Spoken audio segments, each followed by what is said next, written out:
Today's podcast is 5 mistakes that you realtors are making, seasoned and new realtors, that is stopping your business from growing. If you can correct these 5 mistakes, you will convert $3 million more in sales in the next 2 months. Number 1, stop playing the part. And what I mean by this is you guys need to stop just putting on the badge, putting the sticker on the side of the car, and just handing out your cards, okay? This is not TV. That does not work, just playing the part. That is just treating this like a hobby, and you want to run around and tell everybody that I'm a realtor with no direction or anything like that. Stop just playing the part and just want to tell everybody I'm a realtor. If that's your goal, then stay with it. But if you want to grow and sustain a successful business, you got to stop just playing the part of a realtor. I do not wear a name tag. I do not have a sticker on the side of my car. I do not have a billboard, okay? But I'm still successful and consistently selling $60-70 million worth of real estate every year. The next thing is I want you to stop just showing up to the office with no direction. You have no direction. You have no goals. You just want to come in here. Again, you're playing this part. You have no idea what you're going to do that day or how you're going to build your business. You come in, you talk, you get your Starbucks, which I've got my Starbucks here today, and you're just playing the part. You show up to the office with no direction, no idea what you're going to do, how you're going to prospect today, and you start I talk about this all the time, and I know you guys get sick of hearing this, but you're just reactive and you're not proactive. I need you to change that philosophy. When you come into the office, you need to have the direction. I talk about in my business, I come in every day and I have blank pieces of paper right here and I list what I'm going to do for the day. Normally I do this actually the day before, and I put a little money sign by what I'm going to do to make me successful, okay? If I don't have this direction, I just sit here and I aimlessly walk around the office like, where's Waldo? So what I need you to do is when you're going to go to the office or you're going to work that day, have some direction. Have those list of things that you're going to do the day before. Don't come in at 10 o'clock and then try to figure out what you're going to do, because you're going to start getting emails. You're going to start having people talk to you. You're going to have text message, and then you're going to be reactive and not proactive. Number 3 is you realtors, you new realtors, you old realtors, you do not track where your business is coming from. If you don't track where your business is coming from, you have, again, no direction on what I need to work on or what is being really successful for me. And what is, a lot of times I talk to realtors, I'm like, where does your business come from? Well, it comes from my social. When actually we go and we look at their business, and it's not coming from the social at all. It's coming from their personal contacts. And they have no idea. They're just guessing. This is part of my evaluation system where I look at and help you look at where your business is coming from and how we are going to grow it. I always talk in all these different sales. I love you people that are tuning in right now that are not in real estate, because this can translate into any business. I always talk about a stool. I'm going to hold up the microphone here real quick. Okay. A stool has 3 legs. Where is your business coming from? Is it coming from your sphere of influence? Is it coming from your social? Where is it coming from? Noise might have got a little distorted there. But when I talk about your business, I talk about forming a solid base, okay? And knowing where your business comes from.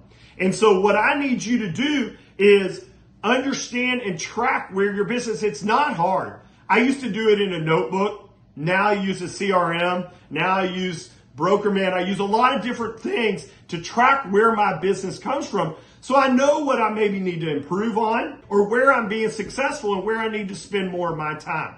So track your business. So number 1, don't play just the part. Number 2, don't come to the office or don't start working without any direction.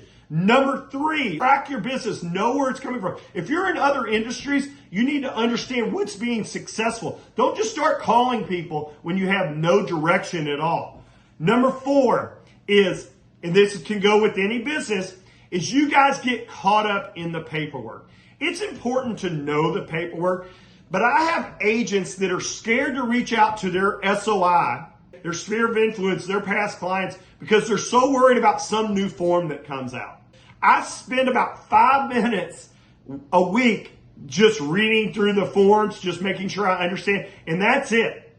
If you're scared of making a mistake, all right, we're all going to make mistakes. Nobody is perfect. I have a great transaction coordinator that even helps me make sure I don't make mistakes. All right, this is again about how to build a successful business, and I will go over this. Even you newbies need to understand that it's not always about the paperwork. Get the basic things done, but if there's a topic that comes up, just say, I'll have to check to my office. I'll go back. I'll figure some things out. So even when I was in sales, my first sales job was in commercial refrigeration. I knew nothing about that, but I knew it was actually all about the relationship.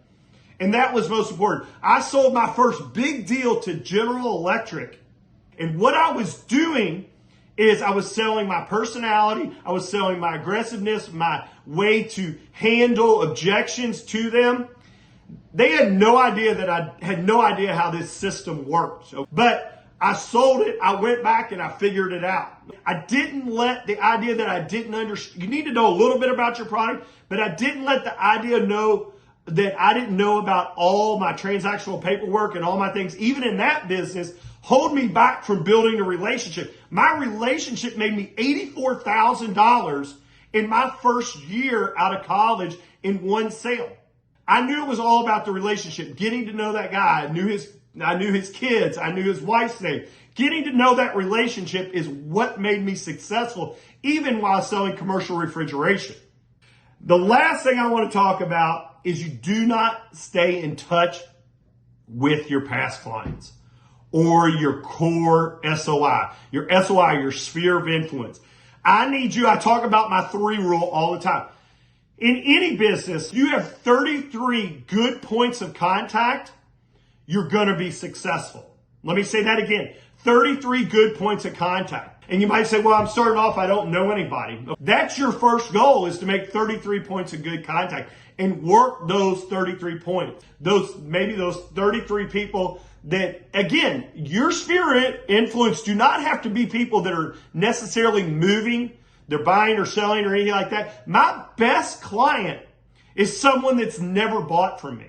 I like to say this word again. I'm going to say it again. My best client is someone that's never bought from me, because they refer me to other people and they understand my passion for real estate and they know that I'm all about the relationship. I help them get a plumber. I help them get an HVAC person. What they do is they then preach like, Scott's a great realtor. He stays in touch with me. I've never even bought or sold, but that's my best client. So you guys that are and you gals that are in other industries, take that. It's not about that one sale. I sold commercial refrigeration, and what I did is I developed a relationship with one convenience store owner, but they knew all these other convenience store owners. And I did such a good job of being there for him. He never bought one piece of new equipment from me, but he used us for service, but he referred me all of his other friends in the industry to me because I was there for him. So make sure you build that relationship. So don't make these 5 mistakes. I want you to get on your business right now. Do not blame others for your lack of success. Do not make these 5 mistakes in any of your industries. If you have any questions about this, how to build this or anything like this, but I'm going to keep going over these objections that you get. So don't make those 5 mistakes. Number 1, don't just play the part. Number 2, don't show up to the office without any direction. Number 3 is track where your business is coming from. Number 4 is do not get caught up in the paperwork and never reach out there and ask for business. Do not get caught up in that paperwork. Get out there and build those relationships. And the last one is to stay in touch with your past clients and your sphere of influence, even if they're not moving. That will help build a successful business. Hopefully this helped today. Get out there, work hard, have some direction in your business. Scott B, the Realtor Coach.